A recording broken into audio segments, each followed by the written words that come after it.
Hello, welcome to today's talk. My name's Grant. I'm here with James. James, how are you, mate? Yeah, very well. Very good to see you. Right, what's today's talk? Let's have a look here. So, why is a global model the only solution to the world's problems? Right, on our previous talk, we pointed out one of the most important things that humanity as a species needs to understand. What is the fundamental problem of society? And the reason we pointed this out in the previous videos is simply because people really just don't see what that fundamental problem is. They think they understand why there's so many issues in the world. They'll blame the economy, they'll blame politicians, they'll blame basically bad government, they'll blame all these usual typical things. But they're missing a very fundamental problem that exists there that is so kind of blatantly obvious, or maybe it's just too obvious that it gets overlooked. And what is that fundamental problem? It's that we are competing against ourselves as a species, right? As a people. And that is where things are going fundamentally wrong. So what do we mean by that? Well, in our previous videos, we pointed out that we have a competitive economic system. We have individual nations that are literally competing against each other for political and economic power in the world today. So they want to become the dominant superpower when it comes to basically political and economic position. Governments are in that same competitive structure as well, continually trying to get the upper hand on, what they see as competing government and the national interest from other countries. This goes down to political parties. Nation states are always basically electing different political parties to govern their nations. And you've got that political aggression between individual political parties as well. And businesses, at the corporate business level there, we get businesses competing against each other to sell their goods and services. So we have all this competitive structure, and individuals get dragged into this as well from a job point of view. We need jobs to survive in this world that we've created, which from any sane person's point of view is just totally nuts. Sane person would design a world like this. They just wouldn't. Yes, because absolutely. It creates so many problems, right? And let's look at all these problems that we talk about. You can elaborate a bit more on this area for us, mate. So these are the sort of problems that we highlighted that are being created by that competitive structure. Yeah, well, we live in a time now where we can see we are one species, as you've pointed out. And it appears that the problems we have are very complex, but really it's quite simple. It's simple because we know full well we are separate in different groups and we're fighting against each other. And in truth, we need to now begin to work together as one species, one humanity. And this is inevitable, but it's something at the moment that we haven't reached. We just haven't evolved beyond, have we? So we have nations still operating in a competitive structure along with, as we talked about, governments, businesses, and individuals. And as a result of this competition between all these competing parties, competing interests, then you've got all these problems that effectively end up occurring because of that competitive self-interest.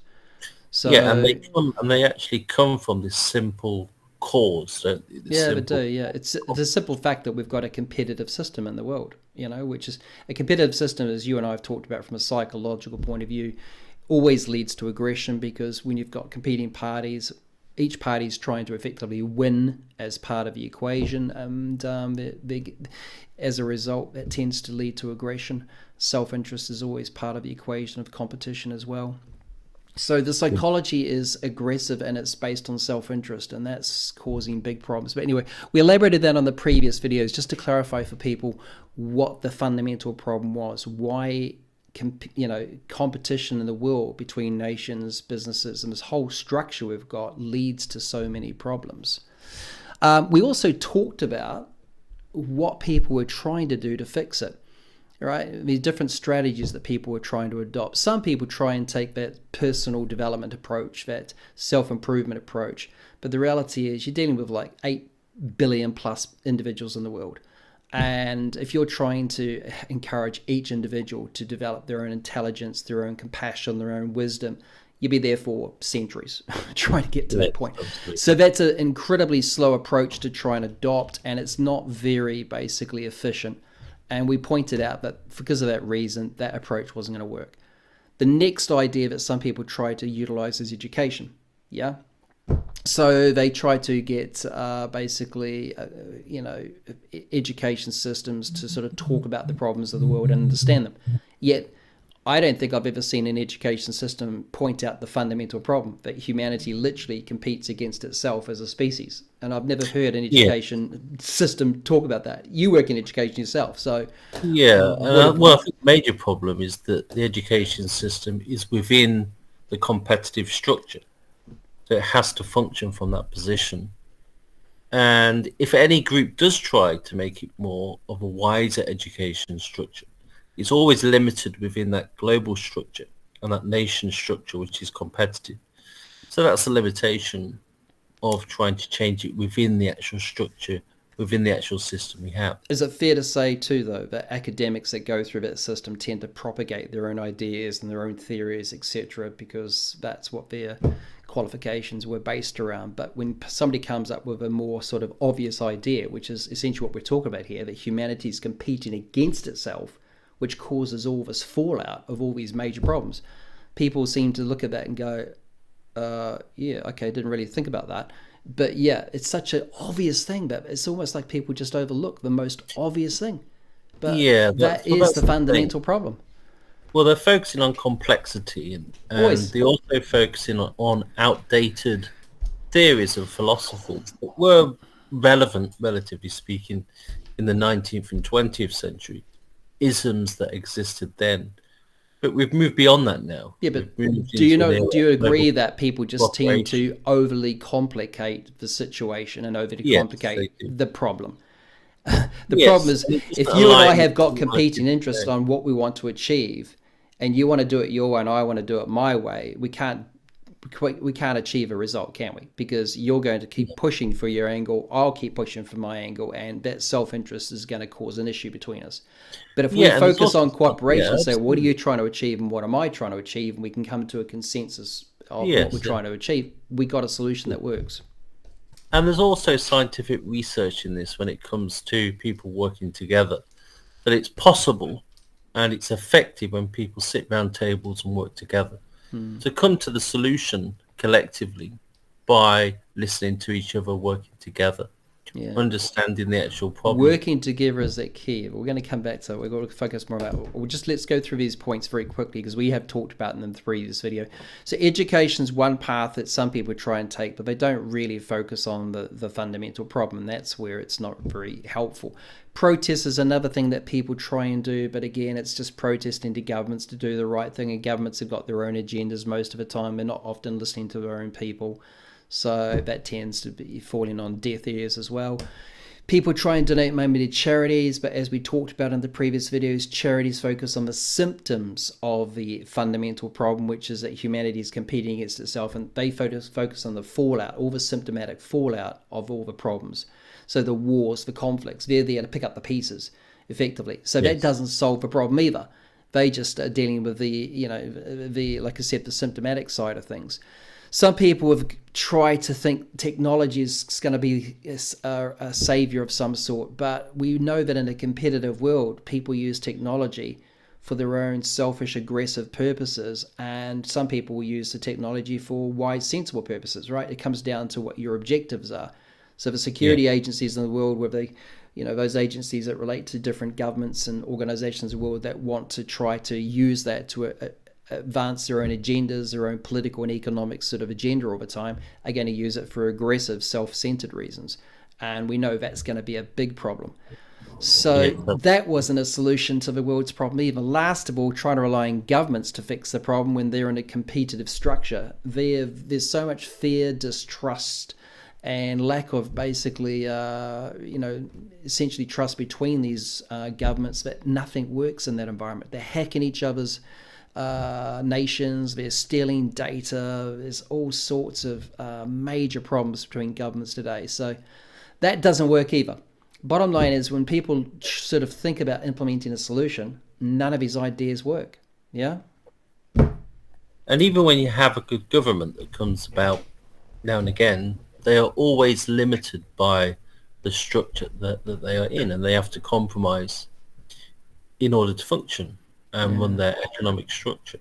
Yeah. So there's limitations. I think there's been a few leaders, political leaders over the decades that have tried to make a positive position or tried to advance things in a positive way collectively for the common good of other nations. But again, because some of the more powerful superpowers have decided that that's not going to be in their interests, they override it. So it causes big problems.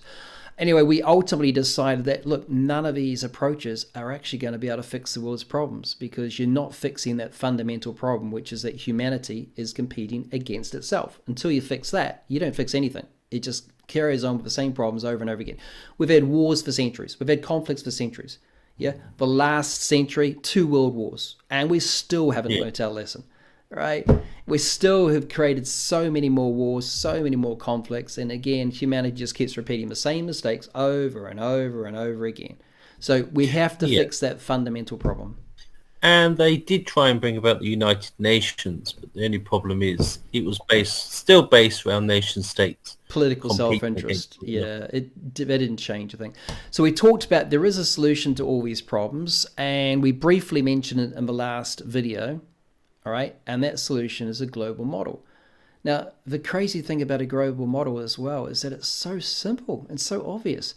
Nations cannot function sort of effectively when you're in a competitive structure. So why don't they just work together?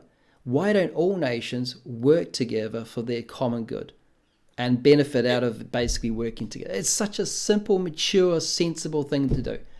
And to be fair, I think it's the governments and the politicians and the political leaders in the world that are holding humanity back. You and I would implement this idea today, right? Today, there's no two qualms about it. It's a sensible thing to do. Nations, if they are working together in cooperation for the common good, that would solve everything for everybody. And it's like, what's Yes. so difficult Yeah. about implementing this idea? It's not hard at all.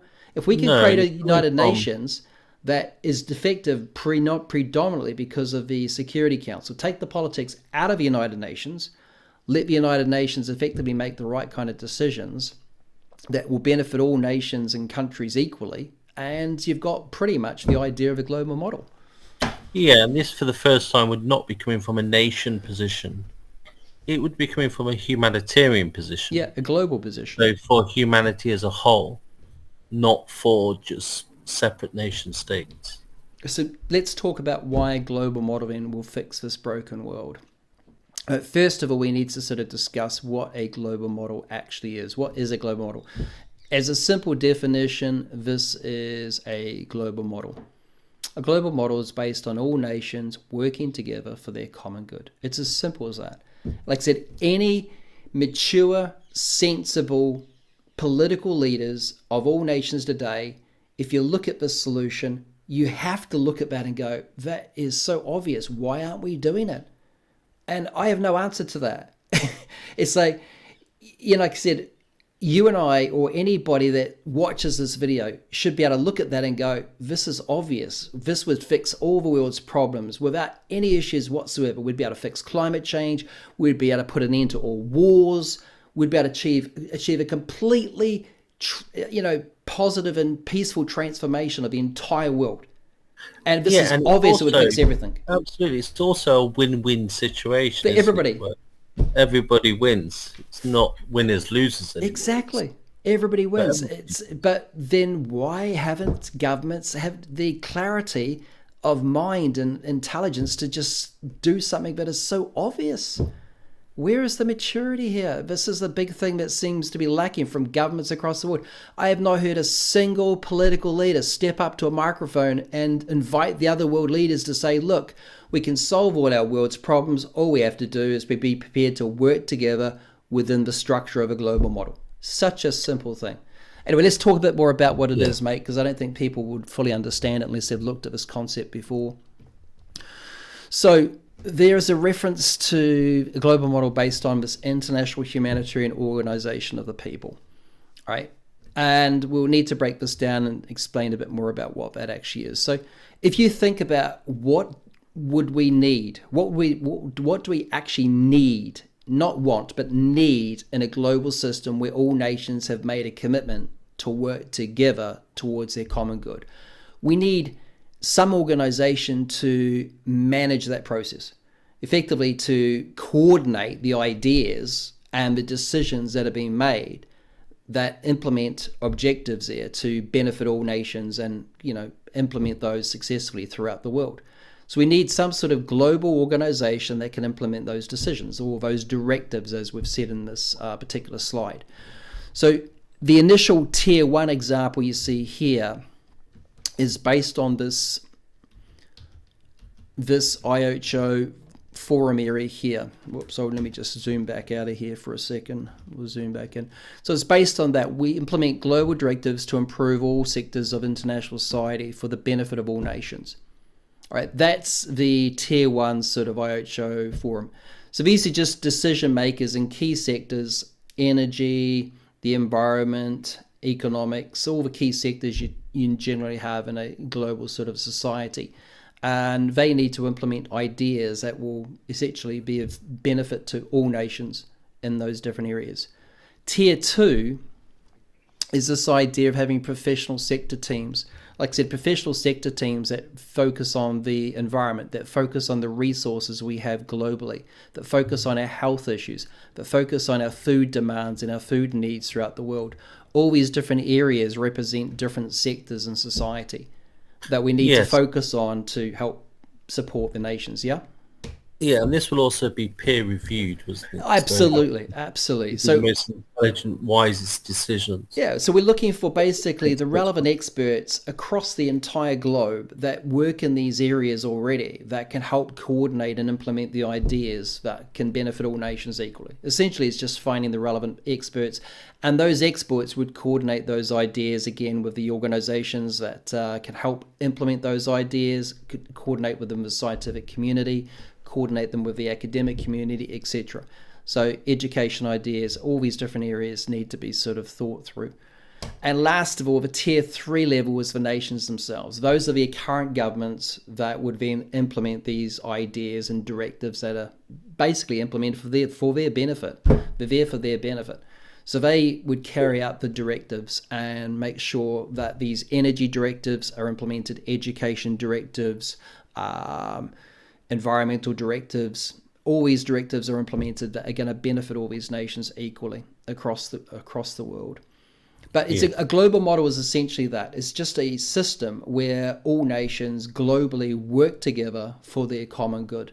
But we need an organization which we've said has to be a humanitarian-based organization, because it doesn't need to be political. There's no politics involved in this. You're not making political decisions. This is not about running a democracy or some sort of government. It's not a government. It's just a humanitarian organization that needs to implement sensible, intelligent decisions that benefit all nations, equally. And it needs people within that organization with the relevant expertise, and that's not politicians. Yeah, absolutely. And you could say it's focused on 2 areas, can't you? Science is one side, as you said, the head. Yeah. And humanitarian is the heart element, right? So in our hearts, we know that this idea will make perfect sense. We've talked about this idea to people occasionally over the years, and there's not a single person that can argue against this idea, because it makes perfect sense.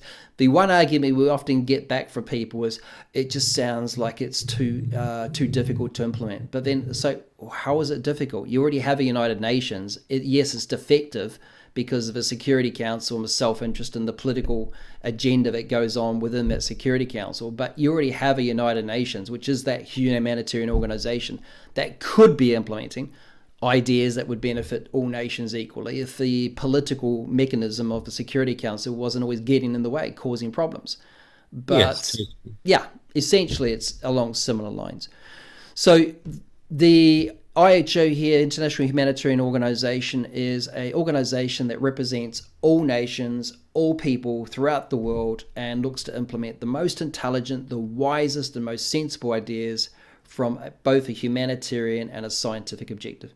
And I think you were saying that we need the science element, because humanitarian, from a point of view that we need the most sensible, considerate, and compassionate ideas that make sense to resolve the problems, e.g. things like the environmental challenges that humanity is up against, the poverty issues that we're up against. Because all these issues could be resolved straight away, immediately. Yes, and as soon as it's focused on the idea that humanity as a whole we need to save, we need to deal with starvation because it's humanity.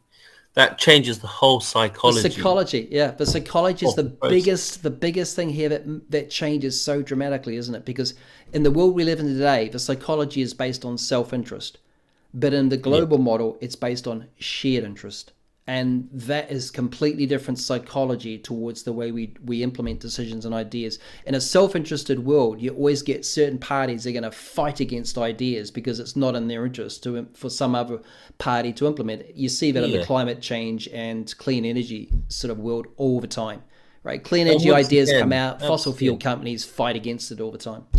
Yeah, and once again, it's a win-win situation, isn't it? And it's proven, once again, we go back to research in relation to this. When there's shared interests, whether it's organizations working together, businesses working together for one project, or whatever group it may be, governments working together, there's always a win-win situation.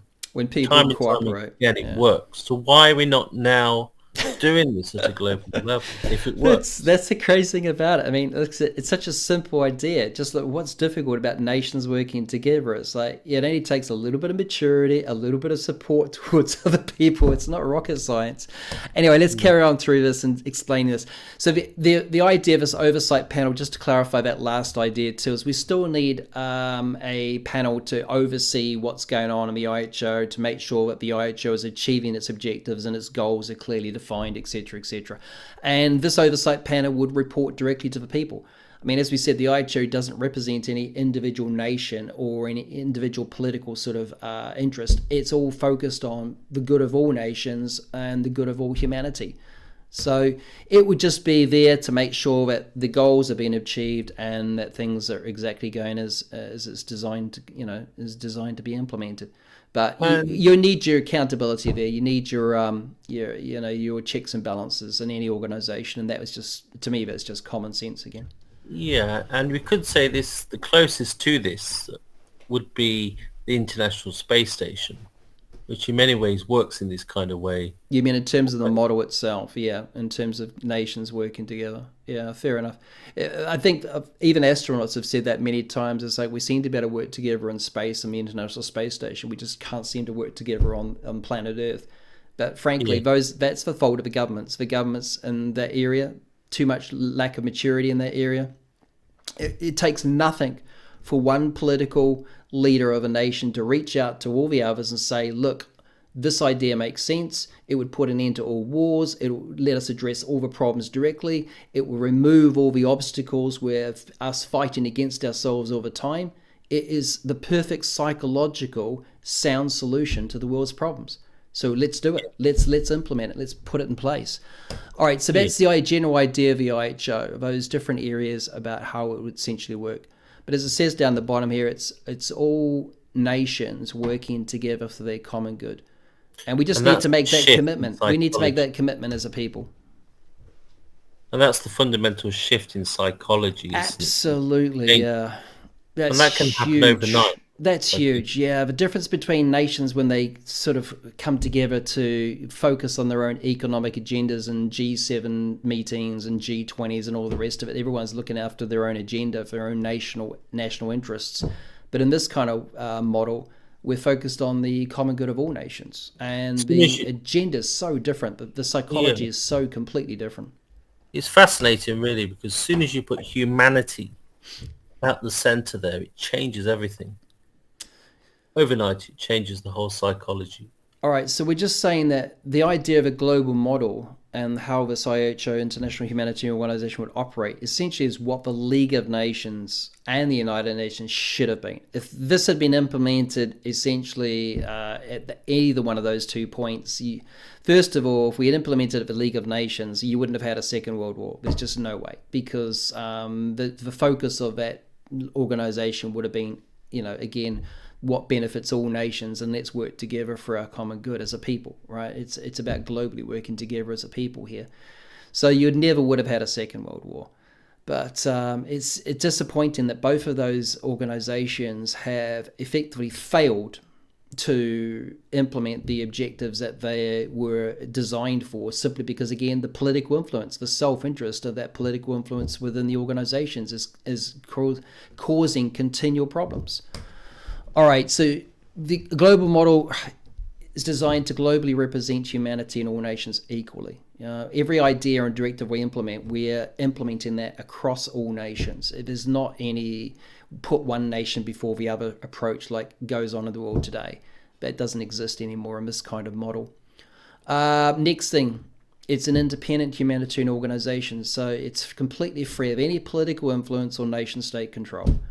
It's an organization essentially made up of relevant experts globally from around the world that have, expertise in, like I said, all those areas we talked about, the environment, the economic sector, etc., that are making sensible, wise, intelligent decisions on behalf of all humanity and all nations. I mean, implementing those directives globally to support all And yeah, nations. and at this present time, there are books upon books on now we need to work from a humanitarian global level. It's not like the solutions don't exist. The solutions do exist in so many research areas, in so many academias, in so many books, in so many wise processes.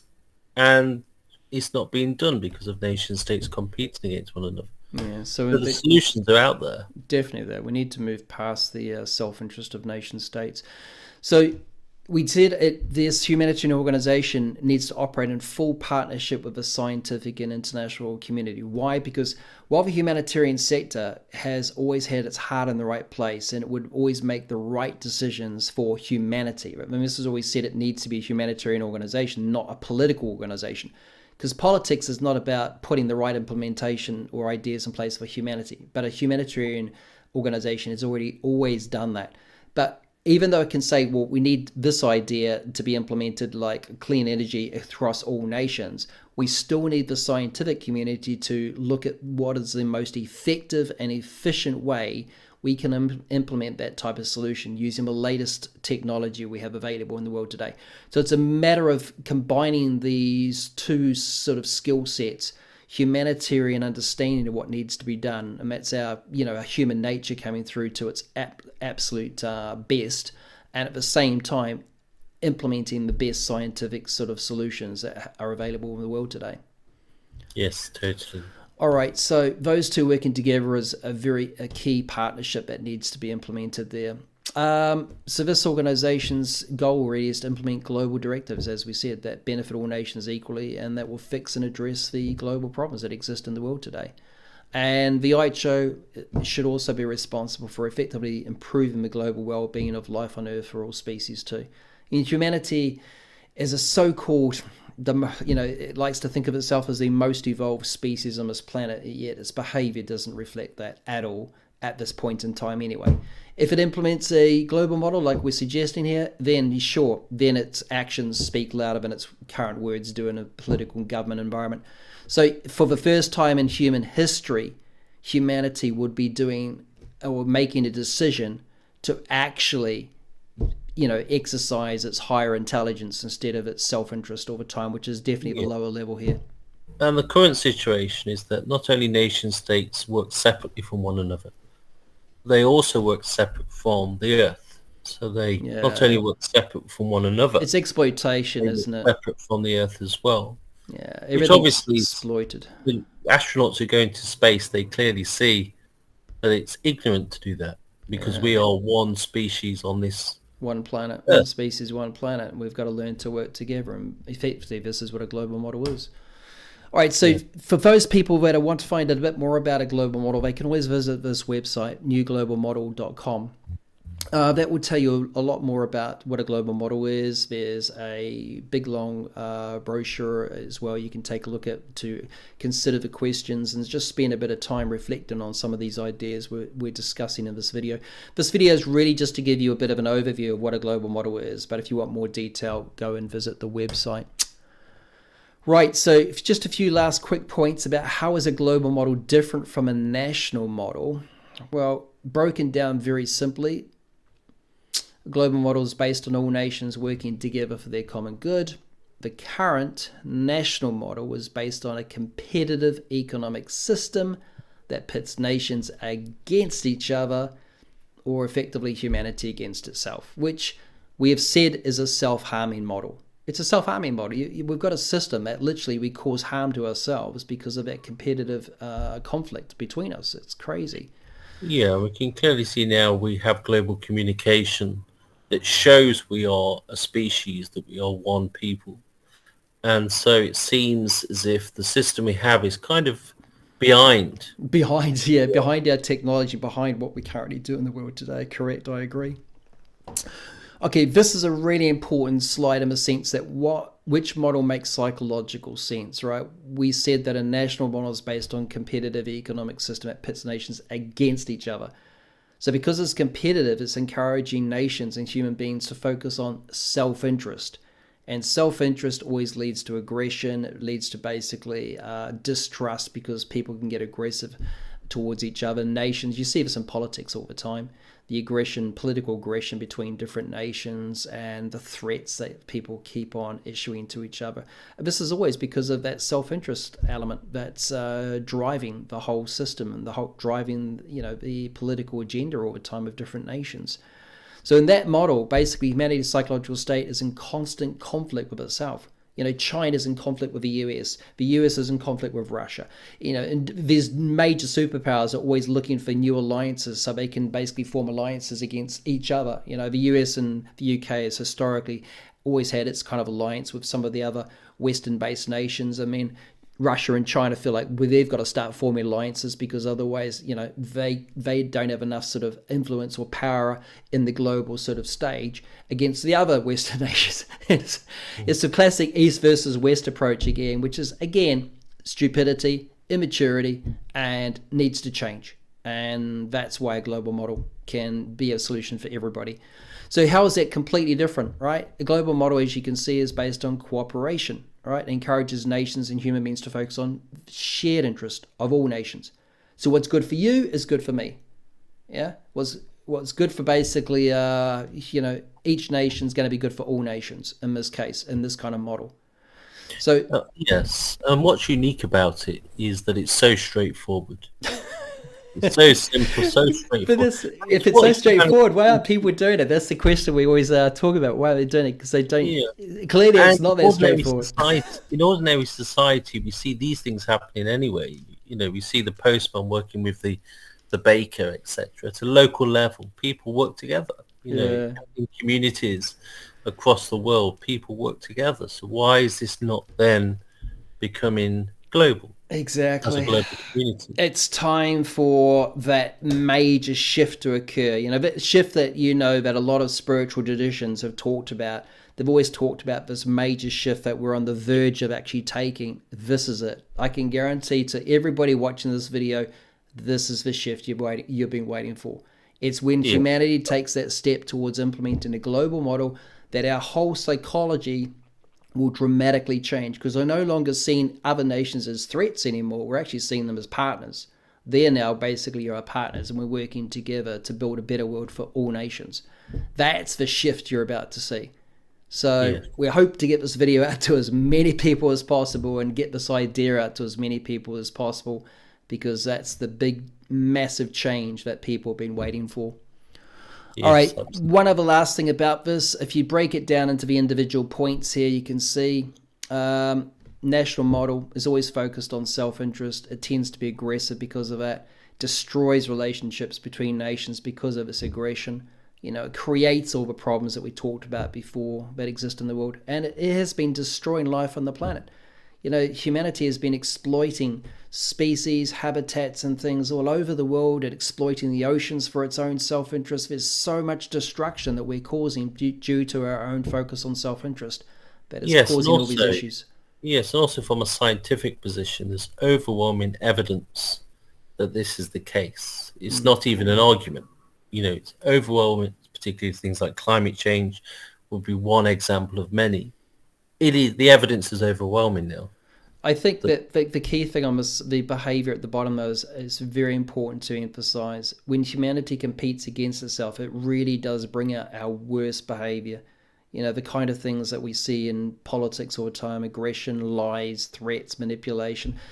When you see political parties, competing against each other for elections and everything else, there's so much lies and aggression and threats going on. This is not what human beings were designed to do. We're not designed to be aggressive like this. Within us, within the very best of who we are, there's so much wisdom there and maturity that we can express into the world. And yet, because of the competitiveness, we resort to the primal and the most basic instincts, which is the wrong way to behave as human beings. So we've created this foolish self-harming model, which is destructive to the world we live in. And you could also say it's self-sabotage, isn't It it? is. Because we are pretty much destroying ourselves. Yeah.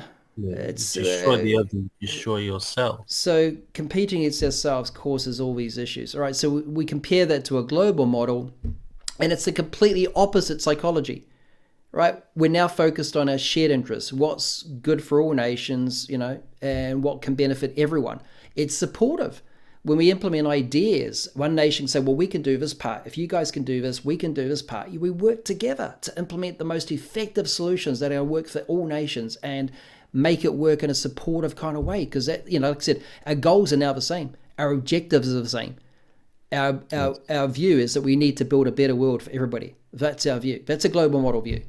National model is, no, we need to build a better world for our own nation, our own people. We don't care about you guys. We say we do, but we don't really care about you guys. Global model, that's not the case. It's we care about everybody. We want to see the world improve for everybody, every nation, every individual, every business, every organization out there. And everyone wins. Everyone wins. Absolutely. So it enhances relationships because it's so supportive and everyone's helping each other. We're building relationships. We're making things better for everybody.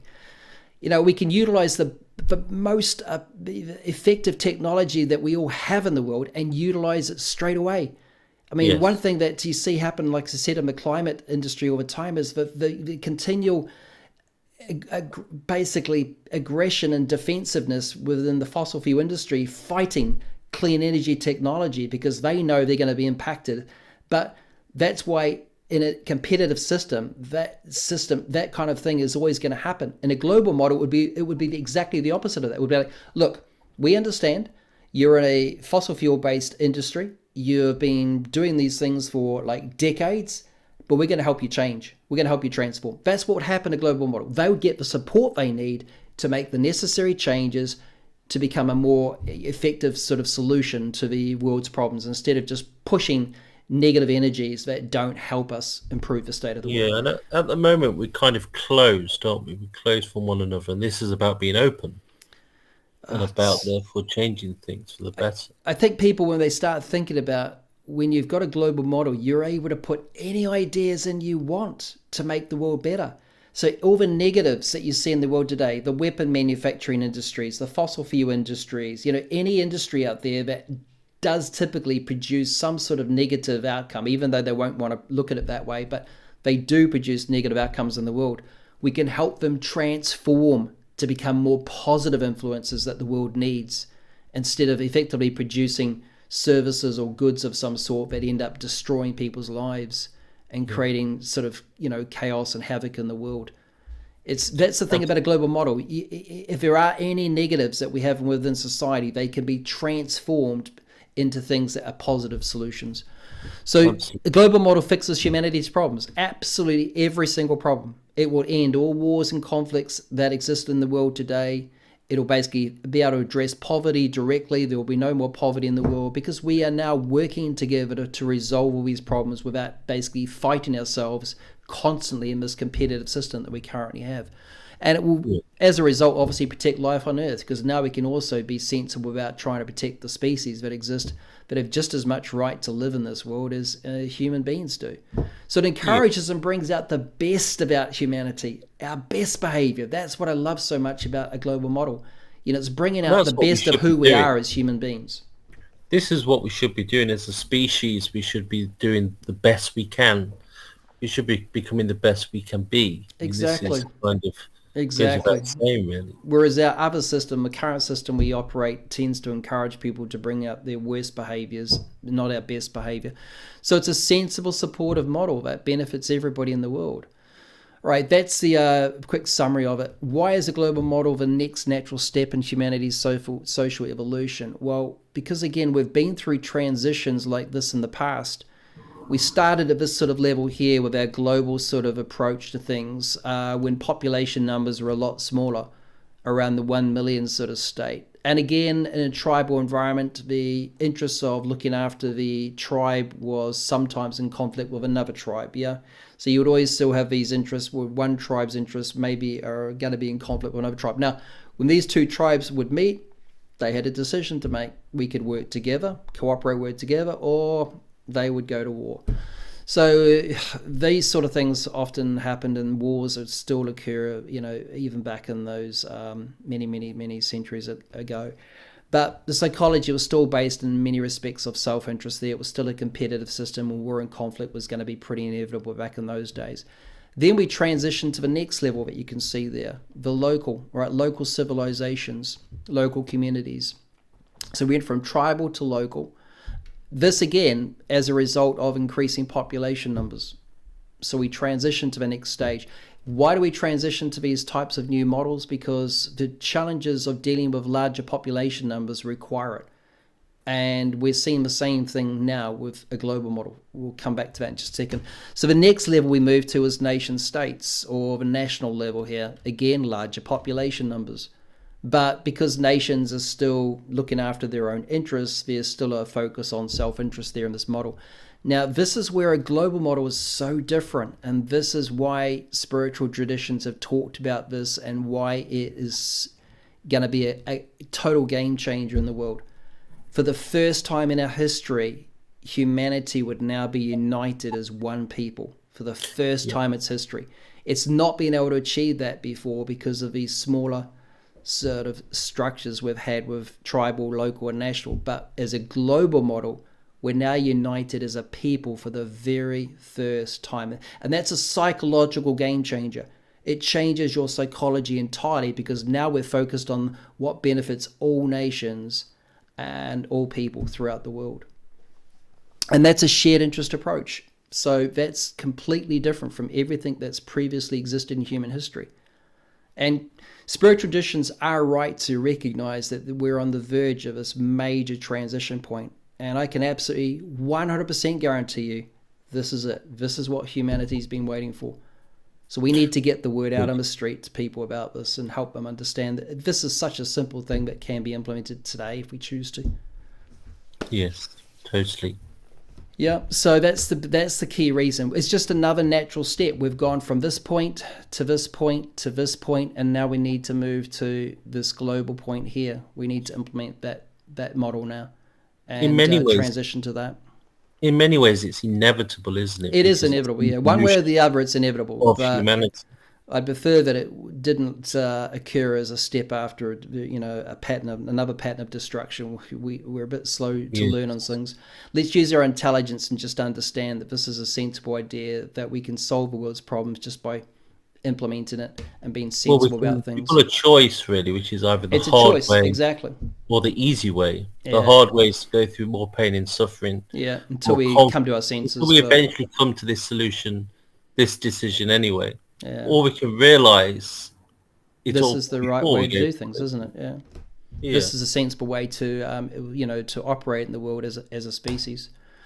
So, quick questions and answers, very, very quickly to address a few points here that we brought up. Is a global model political? Not at all. The level we're talking about, where you've got an organization, a humanitarian/scientific organization, making the most intelligent, wisest possible decisions on behalf of all nations and all people throughout the world. That's just a organization utilizing its expertise to make the right decisions. It's got nothing to do with any kind of politics or democratic or communist or any other kind of government political system that exists today. It's got nothing to do with it. It's purely practical, isn't it? Totally practical, 100% practical, and just be, implementing ideas based on common sense and doing the right thing for the right reasons. And frankly, it doesn't get any more simple than that. So you don't need all your politics and political systems in this kind of model at all. Yeah. Next question we've got here. Why does a global model need a humanitarian organization to make global decisions on behalf of all nations? As we said, right, we need some organization that can coordinate these ideas, make these decisions based on the global expertise that we've got throughout the world. So we want the IHO to engage with the organizations, scientific and humanitarian throughout the world, academic institutions, engage globally to look at the best possible ideas that we can implement for all nations and put them in place, put them in practice. Yeah, and it's what it says actually in the word, which is organize, Yeah, is that humanitarian thinking and humanitarian groups and humanitarian people need to organize yeah, in that's order it. to It's solve the about problem. coordinating and implementing these ideas in the most efficient and effective manner possible with the least bureaucracy involved.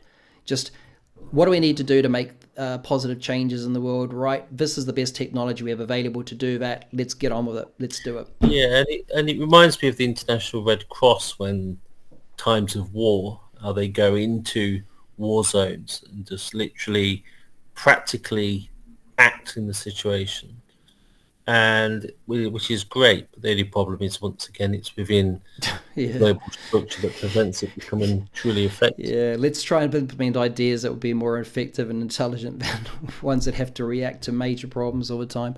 So yeah, it's just that we need an organization to help coordinate it, and it doesn't need to be political at all. The obvious answer is, what kind of organization should represent humanity as a people? Well, a humanitarian organization.